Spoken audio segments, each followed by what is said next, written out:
Hi friends, कैसे सब लोग। नमस्कार, स्वागत है आपका कंसेप्ट आरएनए की ऑनलाइन क्लासेस में। लास्ट क्लास में हमने डिस्कस किया था डेंगू के बारे में। डेंगू में आने वाले सारे के सारे सवाल हमने डिस्कस किए, जिसका दूसरा नाम ब्रेक बॉर्न फीवर भी होता है। यहाँ हमने डिस्कस किया इसका कॉजेटिव ऑर्गेनिज्म क्या होता है, बोले तो कौन से वायरस के द्वारा होगा। हमने बात की dengue virus arbo virus family में आता है। 3 इसके पर्टिकुलरली हमने सीरोटाइप्स की बात की, 4 यहाँ सीरोटाइप हमें देखने को मिलते हैं। इसके अलावा कौन सी वैक्सीन हम काम में लेते हैं, डेंगवाक्सिया, इसका इंक्यूबेशन पीरियड क्या होता है, और यहाँ पर जो इम्पोर्टेंट एमसीक्यू हमारे बन सकते हैं लाइक थ्रोम्बोसाइटोपिनिया, ब्लीडिंग कहाँ देखने को मिलेगी, सारे के सारे इम्पोर्टेंट पॉइंट्स हमने डिस्कस कर लिए थे। आज हमारी क्लास एक और कम्युनिकेबल डिजीज लेकर आई है, और कम्युनिकेबल डिजीज का नाम है इन्फ्लुएंजा, जिसे हम नॉर्मल फ्लू लाइक लक्षण जिसमें देखने को मिलते हैं। हर बार हर 2-3 साल में थ्रेड ये बदल कर आता है, साइक्लिकल चेंज यहाँ देखने को मिलता है। अभी रिसेंटली आपने देखा होगा स्वाइन फ्लू, एवियन फ्लू, सारे के सारी जो ये कंडीशंस है इसी इन्फ्लुएंजा के अंतर्गत देखी जाती हैं। तो आइए शुरू करते हैं इसके बारे में भी, इन्फ्लुएंजा के बारे में। क्या होता है इन्फ्लुएंजा, क्या क्या कंडीशन यहाँ ज़रूरी हैं, ये सब बातें हम करेंगे यहाँ डिस्कस। इसमें इसका दूसरा नाम फ्लू भी होता है, इसे फ्लू के नाम से भी जानते हैं, फ्लू लाइक लक्षण या इन्फ्लुएंजा। सबसे पहले मैं बात करूं एजेंट, कौन है जिम्मेदार इस बीमारी के लिए, एजेंट का नाम क्या होगा, तो याद रखना है इसका एजेंट होता है यह खुद इन्फ्लुएंजा वायरस ही, बोले तो इन्फ्लुएंजा वायरस। यानी आपको अगर एग्जामिनर कहता है, आपके सामने क्वेश्चन आता है एग्जाम में, what is the causative organism of influenza, आपका आंसर होगा इन्फ्लुएंजा वायरस। लेकिन इन्फ्लुएंजा वायरस से रिलेटेड हम बात करें, यह कौन सी फैमिली में आता है, कौन सी फैमिली में आता है, तो याद रखना है ऑर्थोमिक्सो फैमिली में यह आता है। कौन सी फैमिली में, तो जवाब देंगे ऑर्थोमिक्सो फैमिली। ऑर्थोमिक्सो वायरस की जो फैमिली है उसमें आता है, या आप इसे कह सकते हैं मिक्सोविरिडी फैमिली, मिक्सोविरिडी फैमिली। तो ऑर्थोमिक्सो वायरस या मिक्सोविरिडी फैमिली के अंतर्गत आपका कौन सा वायरस आता है, इन्फ्लुएंजा वायरस। तो सबसे पहले एजेंट को अगर हम डिस्कस करें, एजेंट का नाम क्या होगा, इन्फ्लुएंजा वायरस है। कौन सी फैमिली में आता है, ऑर्थोमिक्सो वायरस फैमिली में या मिक्सोविरिडी फैमिली में आता है। इसके टाइप कौन कौन से होते हैं, तो ध्यान दीजिएगा, इसके टाइप हमें मिलने वाले हैं 3। कितने टाइप होते हैं, आपका जवाब होगा 3 टाइप होते हैं कॉमनली। चलिएगा बात करते हैं कौन कौन से। पहला होगा इन्फ्लुएंजा ए, इन्फ्लुएंजा ए। दूसरा होगा इन्फ्लुएंजा बी, इन्फ्लुएंजा बी। और तीसरा होगा इन्फ्लुएंजा सी। कहने का मतलब है 3 प्रकार के इन्फ्लुएंजा आते हैं, influenza A, influenza B, influenza C. जो इन्फ्लुएंजा ए होता है, इन्फ्लुएंजा ए होता है, इन्फ्लुएंजा बी होता है और इन्फ्लुएंजा सी होता है। 3 प्रकार के इन्फ्लुएंजा हमें यहाँ देखने को मिल रहे हैं। ए जो है, इस पर एग्जाम में सवाल आता है, एपिडेमिक और पेंडेमिक के लिए यही जिम्मेदार है। एपिडेमिक और पेंडेमिक कंडीशन के लिए कौन जिम्मेदार होगा, आंसर होगा influenza A is responsible for the epidemic और पेंडेमिक सिचुएशंस। भयानक कंडीशन करने के लिए कौन सा जिम्मेदार है इनमें, आंसर इज इन्फ्लुएंजा ए। इसके अलावा इन्फ्लुएंजा बी की अगर मैं बात करूं, तो यहाँ GIT रिलेटेड लक्षण देखने को मिलते हैं। GIT रिलेटेड साइन आपको देखने को मिलेंगे, इससे रिलेटेड प्रॉब्लम्स आपको देखने को मिलेंगी।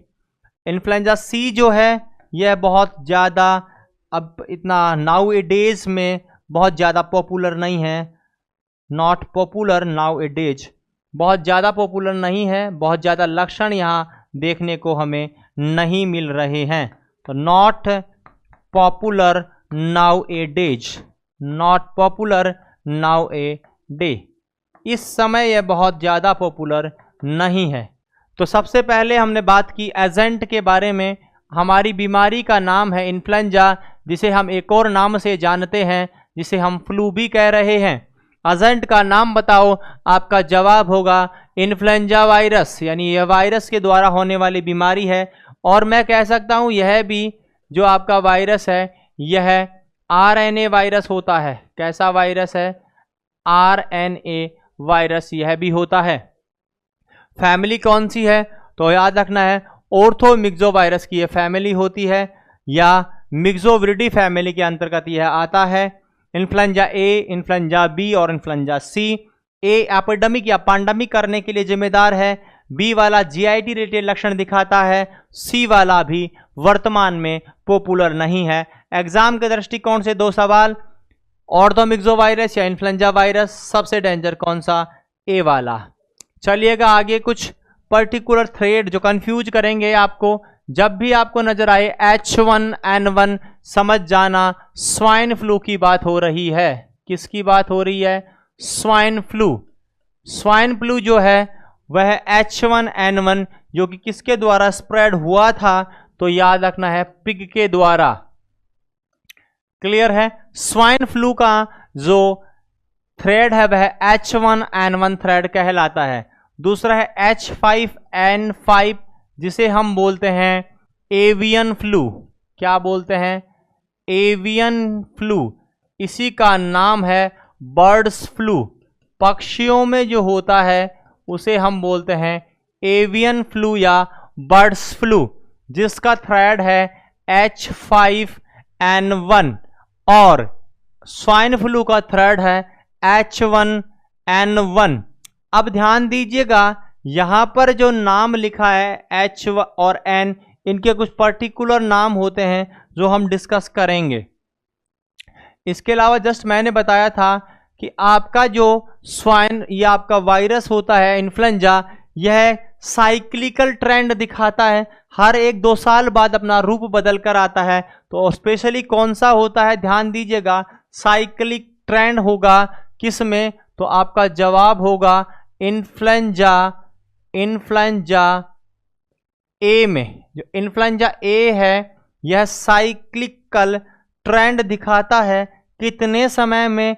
तो फिर जवाब देंगे हर 2 से 3 साल में, यानी हर 2-3 साल बाद यह एक नया रूप धारण करके आपके सामने प्रस्तुत हो जाएगा, किसी नई चीज के साथ आता है। यह इसका साइक्लिकल ट्रेंड होता है। किसका? तो जवाब देंगे इन्फ्लुएंजा ए का। क्लियर है? मोड ऑफ ट्रांसमिशन क्या होने वाला है? किसके द्वारा ट्रांसमिट होगी? तो फिर आंसर देंगे ड्रॉपलेट के द्वारा। किसके द्वारा? ड्रॉपलेट। और ड्रॉपलेट बोले तो रेस्पायरेटरी, यानी कि रेस्पायरेटरी ट्रैक्ट के द्वारा यह ट्रांसमिट होता है, ड्रॉपलेट इन्फेक्शन के द्वारा। इंक्यूबेशन पीरियड बहुत शॉर्ट सा इसका देखा जाता है, लगभग 18 से लेकर 72 आवर, यानी कि आप ले सकते हैं 3 दिन तक, 18 से लेकर 72 घंटे तक इसका क्या होता है? आपका इंक्यूबेशन पीरियड। यहां 2 वर्ड आए हैं आपके सामने, एक वर्ड आया है H और एक वर्ड आया है N। ये लिखा है H और N। H का मतलब है हीम एग्लूटिनिन, H का मतलब है hemagglutinin, agglutinin, hemagglutinin. और N का मतलब है न्यूरामिनिडेज, न्यूरामिनिडेज, न्यूरामिनिडेज। दोनों क्या है, ये दोनों ग्लाइकोप्रोटीन हैं, बोथ ग्लाइकोप्रोटीन। क्या है ये, ग्लाइकोप्रोटीन होती हैं ये दोनों, जो आपके सामने दिखा के रखा है H और N। H बोले तो हीम एग्लूटिनिन, N बोले तो न्यूरामिनिडेज, और दोनों क्या है, दोनों ग्लाइकोप्रोटीन होती हैं। क्लियर है। H1N1 से क्या समझना है, स्वाइन फ्लू। H5N1 से क्या समझना है, एवियन फ्लू या बर्ड्स फ्लू। साइक्लिकल ट्रेंड ज्यादा किस में देखने को मिलता है, जवाब होगा इन्फ्लुएंजा ए में। कितने सालों में आता है, हर दूसरे और तीसरे साल में। मोड ऑफ ट्रांसमिशन क्या रहने वाला है, जवाब होगा ड्रॉपलेट या रेस्पिरेटरी। इंक्यूबेशन पीरियड की बात आए, याद रखना 18 से 72 घंटे। H का मतलब क्या है, हीमाग्लूटिनेशन। N का मतलब क्या है, न्यूरामिनिडेज। दोनों क्या हैं, ग्लाइकोप्रोटीन होती हैं। चलिए आगे बात हम करते हैं, इसका पीरियड ऑफ आइसोलेशन क्या होगा। पीरियड ऑफ आइसोलेशन क्या होगा, कहने का मतलब है कि पीरियड ऑफ आइसोलेशन का मतलब कितने समय पर वह इन्फेक्टाइल होगा। तो याद रखना है 1 to 2 days बिफोर, 1 से 2 दिन पहले, and 1 to 2 days after symptoms. जब लक्षण आने लग जाएंगे, उन लक्षणों के 1 से 2 दिन पहले और 1 से 2 दिन बाद व्यक्ति को आइसोलेट किया जाएगा, सेपरेटली रखा जाएगा। यह वह समय है जब यह बीमारी को आप में गिफ्ट के रूप में आपको दे सकता है। यह इन्फेक्टाइल रहने वाला है इस समय पर। एक और डेटा आपके सामने है, स्वाइन फ्लू को कब डिक्लेयर कर दिया गया था, पैंडमिक। कब डिक्लेयर कर दिया गया था, पैंडमिक। जैसा जीका है उसे भी आपका 2016 फरवरी में हमने क्या घोषित कर दिया था, आपकी पब्लिक हेल्थ इमरजेंसी। वैसे ही स्वाइन फ्लू को डिक्लेयर कर दिया गया था पैंडमिक 11 जून 2009 को। 11 जून 2009 को। 2020 में एक और बीमारी पैंडमिक घोषित हुई है, कोरोना। क्लियर है। तो 11 जून 2009 को स्वाइन फ्लू को क्या डिक्लेयर कर दिया गया था, क्या डिक्लेयर कर दिया गया था, पैंडमिक। यानी बहुत सारी कंट्रीज को इन्वॉल्व कर ली थी ये बीमारी, इसलिए इसे क्या बोल दिया गया था, पैंडमिक डिजीज। कब, 11 जून 2009 को। क्लियर है। इसके अलावा हम बात करते हैं इसके क्या लक्षण हमें देखने को मिल सकते हैं। सबसे पहले है uncomplicated swine flu. Uncomplicated swine flu का मतलब हो गया कॉमन कोल्ड लाइक लक्षण। कैसे, कॉमन कोल्ड। अरे नॉर्मल सर्दी को बोलते हैं कॉमन कोल्ड, सर्दी जुकाम हो जाती है इसे हम कॉमन कोल्ड बोल देते हैं। इसके लक्षण आना अनकॉम्प्लिकेटेड स्वाइन फ्लू कहलाता है। इसमें क्या क्या देखने को मिलेगा, तो जब कभी भी कॉमन कोल्ड होता है तो फीवर हमें देखने को मिलता है, बुखार। इसके अलावा आपको देखने को मिलेगा सोर थ्रोट, गले में खराश, सोर थ्रोट, राइनोरिया, बहता हुआ नाक हमें देखने को मिलता है, राइनोरिया आपको देखने को मिलेगा। स्नीजिंग देखने को मिलेगी, छींछा छींची, स्नीजिंग। कफिंग देखने को मिलेगा, कफिंग। इसके अलावा माइल्जेलिया देखने को मिलेगा, मसल पेन, मसल पेन। ये सारी की सारी कंडीशंस हमें अनकॉम्प्लिकेटेड स्वाइन फ्लू में देखने को मिलती हैं। सारे वे लक्षण हैं जो एक नॉर्मल आपका सर्दी जुकाम में नजर आते हैं। फीवर है, सोर थ्रोट है, राइनोरिया है, स्नीजिंग है, कफिंग है, माइल्जेलिया है। माइल्जिया मतलब होता है आपका नॉर्मल बॉडी, एक मसल वाला पेन, बॉडी में थकावट है, बॉडी में दर्द हो रहा है, कोल्ड माइल्जीरिया। तो ये सारे के सारे लक्षण आपको नजर आएंगे अनकॉम्प्लिकेटेड स्वाइन फ्लू में। अब कंडीशन आएगी कॉम्प्लिकेटेड वाली, मतलब अब थोड़ी भयानक कंडीशन आ सकती है। बोले तो बी जो कंडीशन हमारे सामने निकल कर आएगी वह कैसी होगी, हम बोलेंगे कॉम्प्लिकेटेड। पहली कैसी थी, नॉन कॉम्प्लिकेटेड या अनकॉम्प्लिकेटेड, जिसमें बिल्कुल नॉर्मल सर्दी बुखार के लक्षण आ रहे थे, अनकॉम्प्लिकेटेड सिचुएशन थी। अब कॉम्प्लिकेटेड की बात करें तो यहां आपको देखने को मिल सकता है निमोनिया। क्या देखने को मिल सकता है, निमोनिया।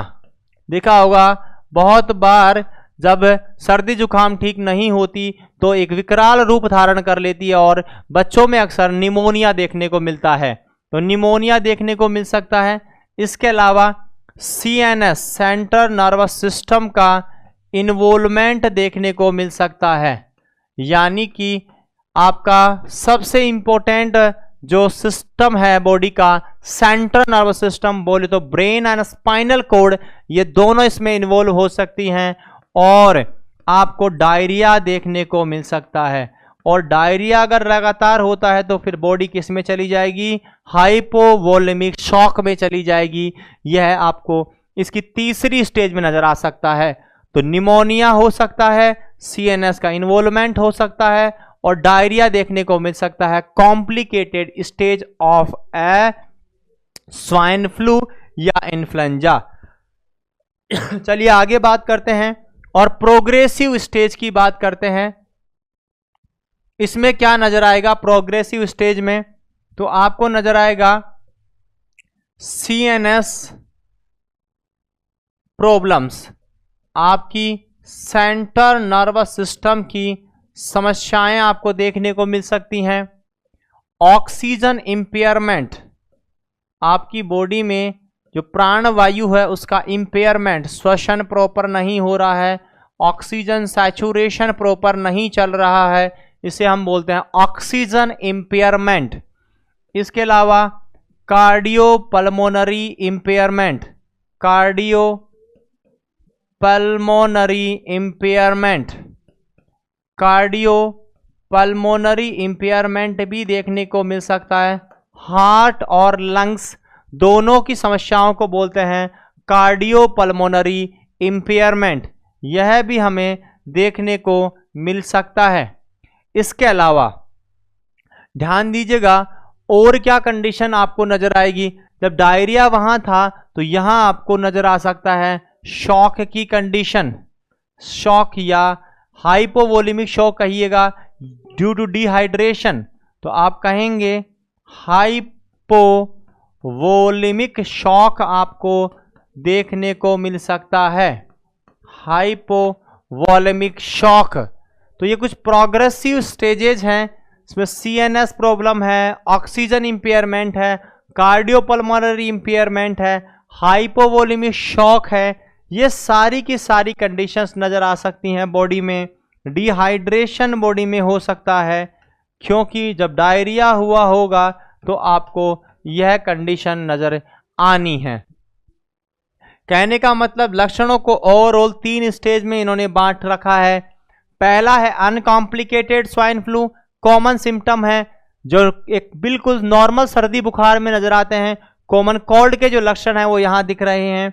दूसरी है कॉम्प्लिकेटेड, निमोनिया है, CNS इन्वॉल्वमेंट है, डायरिया है, यह इसमें नजर आता है। तीसरी वाली में प्रोग्रेसिव है, थोड़ा सीवियर कंडीशन की तरफ प्रगतिशील है, CNS प्रॉब्लम है, ऑक्सीजन इंपेयरमेंट है, कार्डियोपल्मोनरी इंपेयरमेंट है, हाइपोवोलेमिक शॉक है और डिहाइड्रेशन होता है। चलिएगा अब बात करते हैं कुछ रिस्क फैक्टर की। किन लोगों में ज्यादा हो सकता है इन्फ्लुएंजा, किन के लिए खतरनाक हो सकता है इन्फ्लुएंजा। रिस्क फैक्टर का मतलब होता है वे फैक्टर्स जो डिजीज की होने की संभावनाओं को बढ़ा देते हैं, increase the opportunities of disease occurrence, this called a risk factor. तो क्या क्या हो सकते हैं रिस्क फैक्टर, पहला है प्रेग्नेंट फीमेल, पहला है प्रेग्नेंट फीमेल, अगर महिला गर्भावस्था में है इसका मतलब है उसका इम्यून सिस्टम कॉम्प्रोमाइज्ड है और इस अवस्था में उसे स्वाइन फ्लू, आपका इन्फ्लुएंजा, यह बीमारियां होने की संभावनाएं ज़्यादा होती हैं। दूसरी मैं बात करूं तो मैं बोलूँगा छोटा बच्चा, चिल्ड्रन, और चिल्ड्रन भी 2 साल से छोटे एज वाले जो बच्चे होते हैं, अक्सर इनमें निमोनिया और इन्फ्लुएंजा की संभावनाएं ज़्यादा होती हैं, सर्दी जुकाम ज़्यादा रहता है। इसके अलावा बूढ़े व्यक्ति, आपने देखा भी होगा सर्दी जुकाम की संभावनाएं, बीमारियां ज़्यादा बूढ़ों में और बच्चों में देखने को मिल जाती हैं। तो अगर 65 साल से ज़्यादा उम्र का व्यक्ति है, बोले तो ओल्ड एज में है, इसमें आपको देखने को मिल सकता है इन्फ्लुएंजा या स्वाइन फ्लू।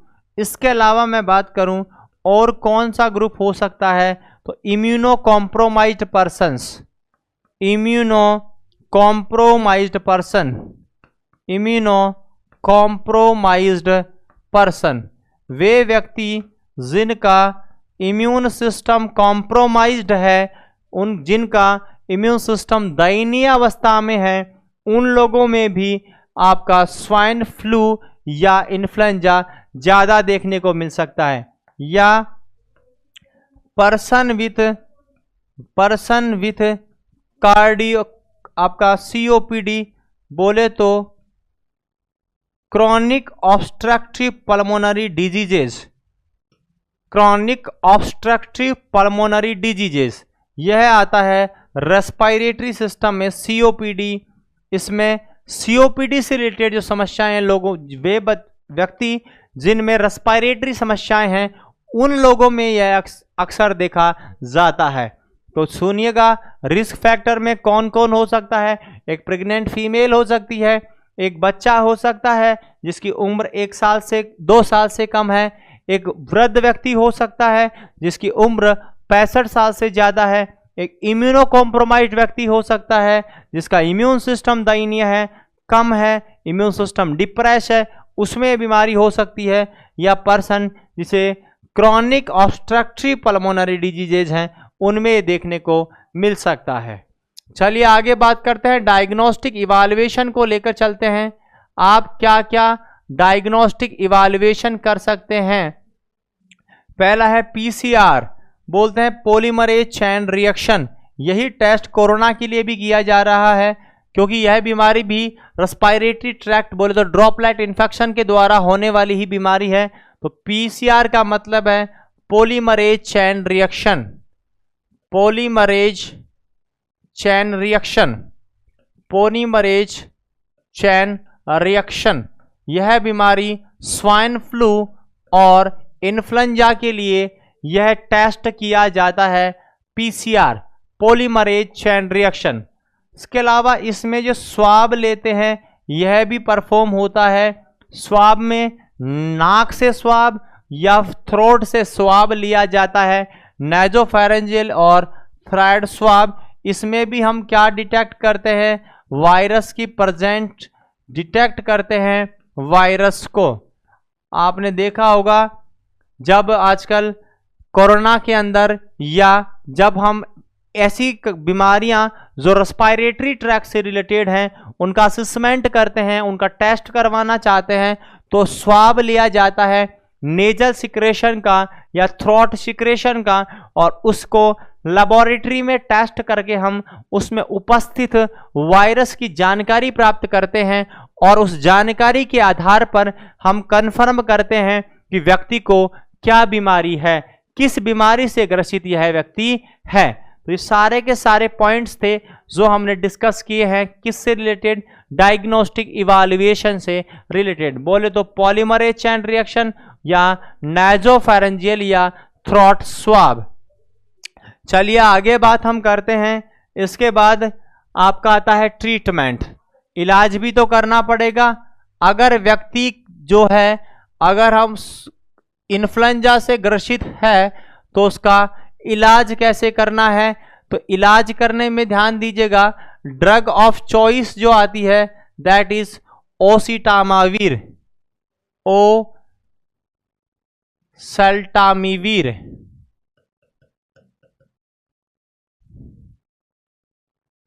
क्लियर है, ओसेल्टामिविर। यह दवाई है, एंटीवायरल होती है, यह दवाई दी जाती है।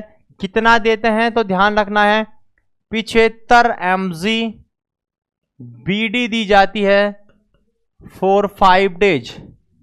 5 दिन के लिए यह दवाई जो है इसे बीडी दिया जाएगा। ओसेल्टामाविर 75 mg बीडी फॉर 5 डेज। कितने दिन के लिए दे रहे हैं? 5 दिन के लिए यह दी जाती है। और स्वाइन फ्लू की ड्रग ऑफ चॉइस के रूप में जानी जाती है। Oseltamivir is a drug of choice. बहुत बार एग्जाम में क्वेश्चन आया हुआ है, drug of choice, drug of choice of swine flu. Swine flu जो है उसकी ड्रग ऑफ चॉइस क्या है?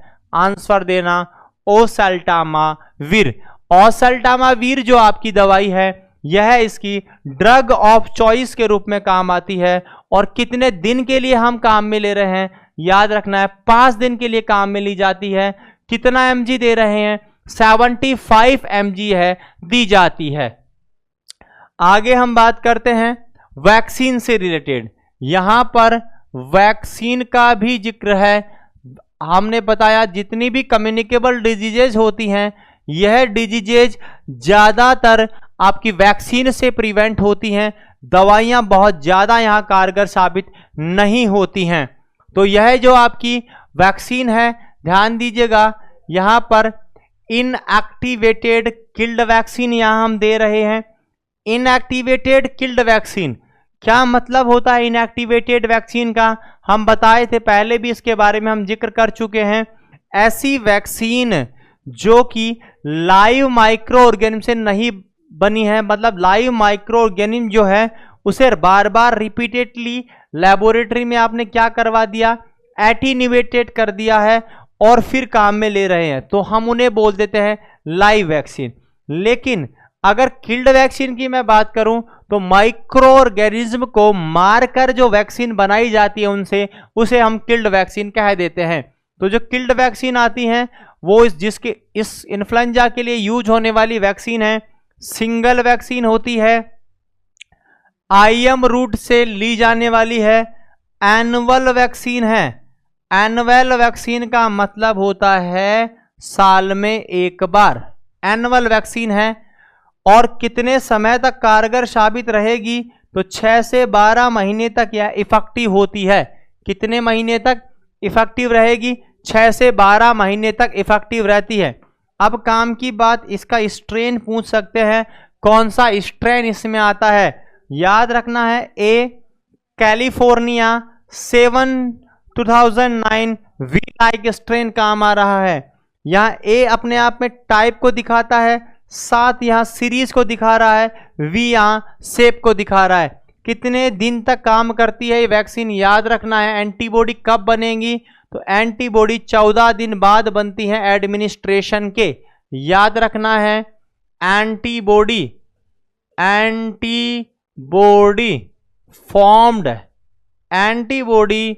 Formed after 40 days of administration, 40 days of vaccine administration. आपने जो दवाई दी है, एडमिनिस्टर की है, उस दवाई के 14 दिन बाद में एंटीबॉडी बनेगी। कहने का उद्देश्य है 14 दिन बाद उस व्यक्ति को इम्यूनिटी पैदा हो जाएगी इन्फ्लुएंजा से। क्लियर है? क्या क्या पॉइंट डिस्कस किए, ध्यान दीजिएगा। सबसे पहले मैंने बताया आपको इस वायरस का जिक्र। किसके बारे में? वायरस के बारे में। वायरस का नाम है, बीमारी का नाम है इन्फ्लुएंजा, फ्लू भी इसे कह रहे हैं। एजेंट की बात करें, इन्फ्लुएंजा वायरस होता है, आरएनए वायरस होता है, फैमिली है ऑर्थोमिक्सो वायरस या मिक्सोविरिडी फैमिली में आता है। कितने प्रकार का होता है? जवाब देंगे 3 प्रकार का। इन्फ्लुएंजा ए, बी और सी, 3 प्रकार इसके होते हैं। पहला है एपिडेमिक करने के लिए या पैंडेमिक करने के लिए जिम्मेदार हैं। कंफ्यूज नहीं होना है, ये वर्ड मैं बता चुका हूं। एपिडेमिक शब्द का मतलब क्या होता है? जब कोई बीमारी किसी पर्टिकुलर जगह में इनएप्रोप्रिएट मैनर में उपस्थित है, एबनॉर्मल मैनर में उपस्थित है, बहुत ज़्यादा संख्या में उपस्थित है, महामारी का रूप धारण करके रखी हुई है, आप उसे एपिडेमिक बोल सकते हैं। अगर बीमारी संपूर्ण संसार में फैल गई, जैसे कोरोना है, 200 से ज़्यादा कंट्रियों को इन्वॉल्व कर चुकी है, ऐसी बीमारियों को हम क्या नाम देते हैं? Pandemic diseases. तो इन्फ्लुएंजा भी एक प्रकार की एपिडेमिक या पैंडेमिक का रूप धारण कर सकती है, और उसमें कॉमनली कौन सा होता है? इन्फ्लुएंजा ए। स्वाइन फ्लू भी एक पैंडेमिक है जो को इसी इन्फ्लुएंजा की एक थ्रेड है। इसके अलावा इन्फ्लुएंजा बी में जीआईटी से रिलेटेड लक्षण हमें देखने को मिलते हैं। सी वाला बहुत ज़्यादा अभी वर्तमान में चर्चित नहीं है। नाम सुनिएगा, स्वाइन फ्लू बहुत चर्चा में रहा है, तो याद रखना है स्वाइन फ्लू H1N1 इन्फ्लुएंजा के नाम से जाना जाता है। वो बर्ड फ्लू या एवियन फ्लू को H5N1 के नाम से जाना जाता है। यहाँ जो H है इसका मतलब है हीम एग्लूटिनिन, N का मतलब है न्यूरामिनिडेज। यह दोनों एक प्रकार की ग्लाइकोप्रोटीन होती हैं। जो इन्फ्लुएंजा है यह अपना रूप बदलकर आता है। ध्यान दीजिएगा, अगर अब की बार इन्फ्लुएंजा की जो वैक्सीन बनी, जो दवाई बनी, अगर आप नेक्स्ट ईयर इन्फ्लुएंजा में काम में लोगे, वह कारगरी साबित नहीं होती है। ऐसा क्यों? क्योंकि इसने अपना रूप बदल लिया है, अपना थ्रेड चेंज कर लिया है। यह अक्सर इन्फ्लुएंजा के साथ में देखा जाता है।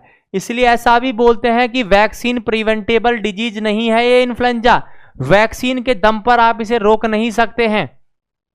याद रखना है इसका जो साइक्लिकल ट्रेंड है, मतलब जो बदलाव होता है इन्फ्लुएंजा का, वह 2 से 3 साल में देखा जाता है। हर 2 से 3 साल में यह वायरस अपना नया रूप धारण करता है, नए तरीके से आपके सामने पेश हो जाएगा। और यह कबाड़ा करने में कौन सा वायरस जिम्मेदार है इनमें? तो इन्फ्लुएंजा ए जिम्मेदार होता है। इसके अलावा ध्यान दीजिएगा, यह वायरस कैसे स्प्रेड होता है, एक साधारण मनुष्य में कैसे जाएगा बीमार व्यक्ति से? तो जवाब देंगे रेस्पिरेटरी ट्रैक्ट से। अरे जब दूसरा बीमार व्यक्ति छींकेगा, बलगम बाहर बगाएगा, तो आपके अंदर उससे निकलने वाले ड्रॉपलेट जा सकते हैं, इसलिए उसे ड्रॉपलेट इन्फेक्शन का नाम हम दे देते हैं। इसीलिए बोलते हैं जो बीमारियां रेस्पिरेटरी ट्रैक्ट से होती हैं उनको बचने के लिए सोशल डिस्टेंस का पालन करना चाहिए, मास्क लगा के रखना चाहिए, हैंकी का इस्तेमाल करना चाहिए जब हम स्नीजिंग या कफिंग कर रहे हैं। सेम ऐसा का ऐसा ही कोरोना में भी देखा जाता है, इसीलिए मास्क है जरूरी, कोरोना काल में कंपल्सरी करके रखा हुआ है। इसके अलावा इंक्यूबेशन पीरियड की बात करूं तो बहुत कम होता है, 18 घंटे से लेकर 72 घंटे, मतलब लगभग 3 दिन तक लक्षण आ सकते हैं। अर्ली से अर्ली बात करें तो 18 घंटे। अगर मैं बात करूं आगे चले, हम बात कर रहे हैं पीरियड ऑफ आइसोलेशन। किस समय व्यक्ति बहुत ज़्यादा इन्फेक्टाइल होगा, वह कौन सा समय रहने वाला है जिस समय में व्यक्ति को आप लोगों से, स्वस्थ मनुष्य से अलग रखना होगा, वरना वो बीमारी को बहुत फैला देगा। तो याद रखना है 1 से 2 दिन पहले और 1 से 2 दिन बाद लक्षणों के। जैसा ही लक्षण आने लगे, बुखार होने लगे, नाक बहने लगे, छींक आने लगे, समझ जाना व्यक्ति मत सीजन में आ गया है, बीमारी फैला सकता है, दूरी बनाकर रखना है उस समय। स्वाइन फ्लू पर सवाल है, स्वाइन फ्लू को कब डिक्लेयर कर दिया गया था पैंडेमिक? जवाब होगा 11 जून 2009 को। 11 जून 2009 को पैंडेमिक घोषित कर दिया गया था। नेक्स्ट बात देखिएगा, लक्षणों पर आते हैं। लक्षण 3 प्रकार की स्टेज में हमें देखने को मिल जाते हैं। पहली स्टेज होती है अनकॉम्प्लिकेटेड स्वाइन फ्लू। पहली कौन सी होती है? अनकॉम्प्लिकेटेड स्वाइन फ्लू, मतलब ज्यादा भयानक नहीं है, नॉर्मल सी अवस्था है। इस अवस्था में कैसे लक्षण आएंगे?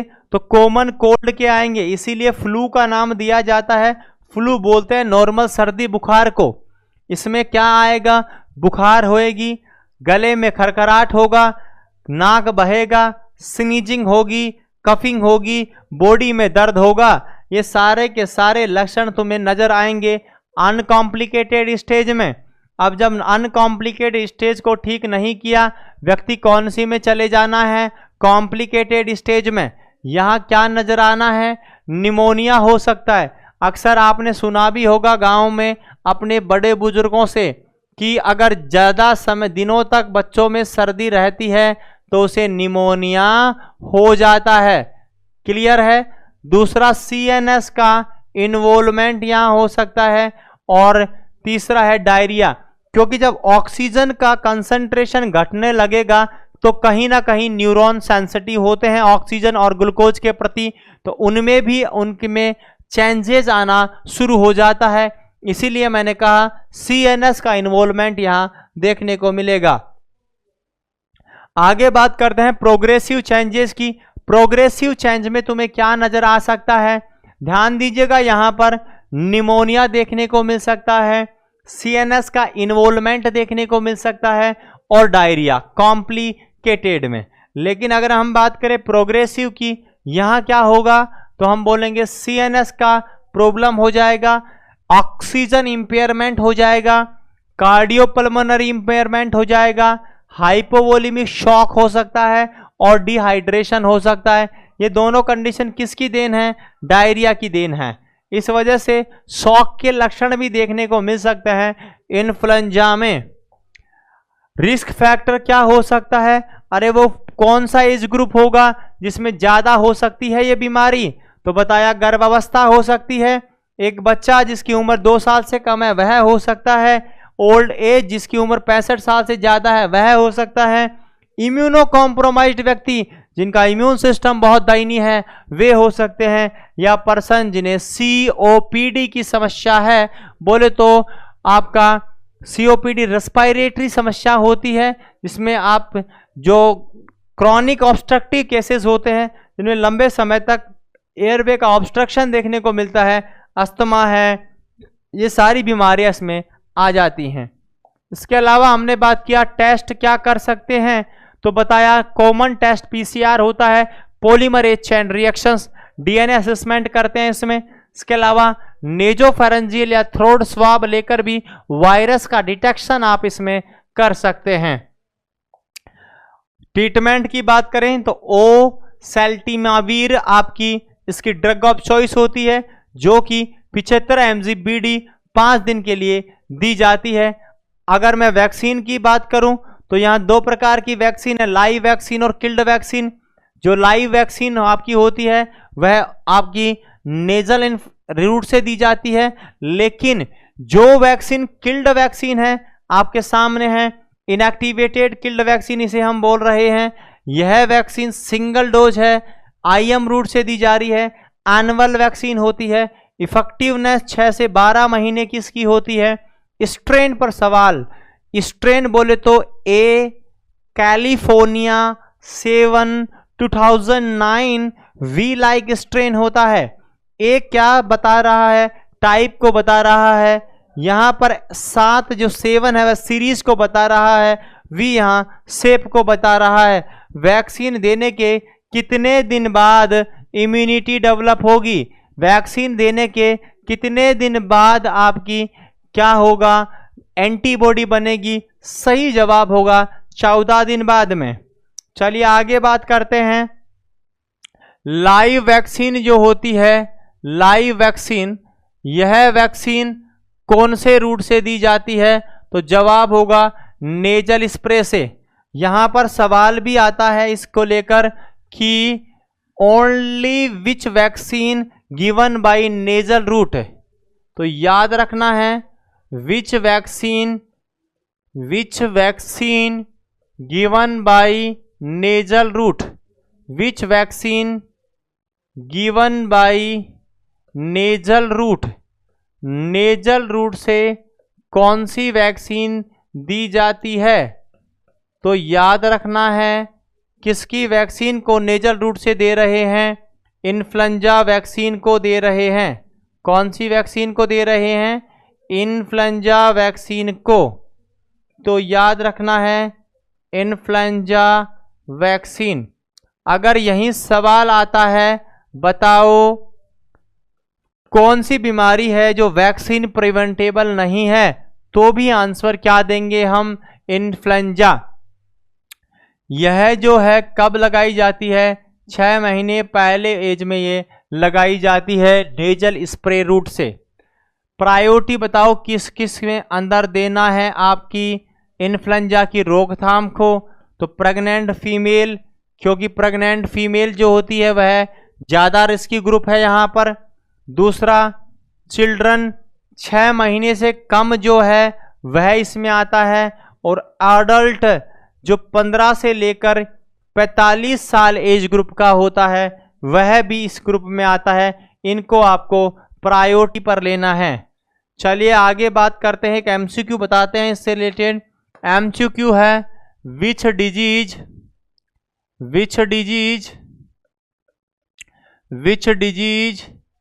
Is not vaccine preventable, which disease is not vaccine preventable, vaccine preventable, vaccine से प्रिवेंटेबल नहीं है। आंसर देंगे वैक्सीन है, लगा रहे हैं, फिर भी 100% प्रभावी नहीं है। आंसर होगा इन्फ्लुएंजा। वजह क्या है, हर बार रूप बदलकर आता है। याद रखना है इसकी वैक्सीन 100% प्रभावी नहीं होती है, नॉट 100% प्रभावी, इफेक्टिव नहीं होगी। नॉट 100% इफेक्टिव ये नहीं है कि आप स्वाइन फ्लू की वैक्सीन लगा लिए इसका मतलब यह वायरस आपको दोबारा नहीं होगा, ऐसा बिल्कुल भी नहीं है।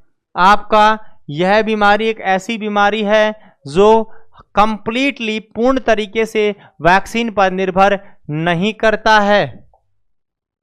इसके अलावा हम बात करते हैं, एक और पॉइंट हम इसके बारे में डिस्कस करेंगे, और वह पॉइंट रहने वाला है नर्सिंग एक्शन को लेकर। नर्सिंग एक्शन, इस बीमारी में एक नर्सिंग का क्या रोल है, क्या एक्शन उसे करना चाहिए, तो ध्यान दीजिएगा। कुछ एजुकेशन के पॉइंट हम बताएंगे जो आप पेशेंट को बोल सकते हो related to your influenza. Number first, not use towel and hanky का, दूसरे व्यक्ति की हैंकी का इस्तेमाल आप नहीं करें। इसके अलावा ऑलवेज यूज करना चाहिए, always use hanky during sneezing. जब कभी भी आप छींची कर रहे हैं तो आप इसका इस्तेमाल करें ताकि आप ड्रॉपलेट्स को रोक लें। और मेंटेन डिस्टेंस ड्यूरिंग टॉकिंग या स्नीजिंग, डिस्टेंस मेंटेन रखें। मेंटेन डिस्टेंस ड्यूरिंग टॉकिंग, बात करते समय भी डिस्टेंस मेंटेन रखना है। ऐसा नहीं है आप बात कर रहे हैं, आपका सिक्रेशन अगले वाले व्यक्ति के पास में गया और बेचारे को आपने ड्रॉपलेट गिफ्ट में दे दिए। ये सारी की सारी जरूरी बातें थी जो काम आती हैं इन्फ्लुएंजा की रोकथाम के लिए। इसी के साथ यह बीमारी समाप्त होती है। क्या क्या सवाल एग्जाम में पूछा जा सकता है, एक बार देखिएगा। सबसे पहला सवाल, इन्फ्लुएंजा का दूसरा नाम क्या होता है? अरे पढ़ तो लिया, जल्दी बताओ क्या नाम होगा? फ्लू के नाम से भी जाना जाता है। अगर पूछा जाए इसका एजेंट बताओ, जवाब क्या देना है? एजेंट का नाम आते ही एजेंट होता है इन्फ्लुएंजा वायरस। कौन सी फैमिली में आता है? तो क्या बोलोगे? Orthomyxo virus family. क्या बोलना है? Orthomyxo virus family. Incubation period कितना होता है? जवाब देंगे 18 घंटे से लेकर 72 घंटे तक होता है। अगर पूछा जाए यह जो वायरस है यह इसमें सबसे खतरनाक टाइप कौन सा होगा जो पैंडेमिक कोज कर सकता है, एपिडेमिक कोज कर सकता है? जवाब क्या देना है आपको? इन्फ्लुएंजा टाइप ए सबसे डेंजर होता है जो पैंडेमिक कोज कर सकता है। इसके अलावा अगर मैं बात करूं, आपसे सवाल किया जाए, बताओ ऐसी कौन सी बीमारी है जिससे आपको वैक्सीन के द्वारा रोकथाम आप नहीं कर पाएंगे, तो भी जवाब क्या होगा? इन्फ्लुएंजा। एकमात्र ऐसी वैक्सीन जो नेजल रूट से दी जाती है उसका नाम होगा इन्फ्लुएंजा। लेकिन याद रखना, इन्फ्लुएंजा में 2 वैक्सीन है, एक IM भी लग रही है, वो किल्ड है। लाइव वाली जो वैक्सीन है वो किस रूट से लगती है? नेजल स्प्रे के रूट से दी जाती है। क्लियर हुआ पॉइंट? इसके अलावा बहुत ज्यादा सवाल आते हैं स्वाइन फ्लू को लेकर। H1N1 का मतलब होता है स्वाइन फ्लू, H5N1 का मतलब होता है एवियन फ्लू या बर्ड फ्लू। N और H का नाम क्या होता है? ग्लाइकोप्रोटीन ये होती हैं। एक का नाम H का नाम होता है हीम एग्लूटिनिन, N का नाम है न्यूरामिनिडेज। ड्रग ऑफ चॉइस, वह दवाई जो काम आती है किसके लिए? स्वाइन फ्लू के लिए। जवाब देंगे ओसेल्टिमावीर। कितना? 75 mg BD।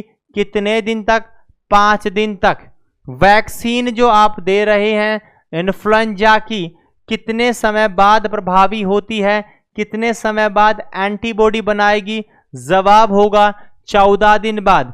कितने समय बाद यह वायरस अपना जो साइक्लिकल ट्रेंड है वो दिखाता है? कितने समय बाद रिपीटेशन दिखाता है? हर 2 से 3 साल के बाद यह रिपीटेशंस दिखा देता है।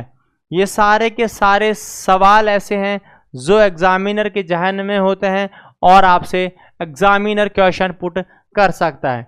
इसी के साथ इन्फ्लुएंजा का भी दी एंड होता है। मिलते हैं नेक्स्ट क्लास में किसी नई कम्युनिकेबल डिजीज के साथ में। आज की क्लास में इतना ही।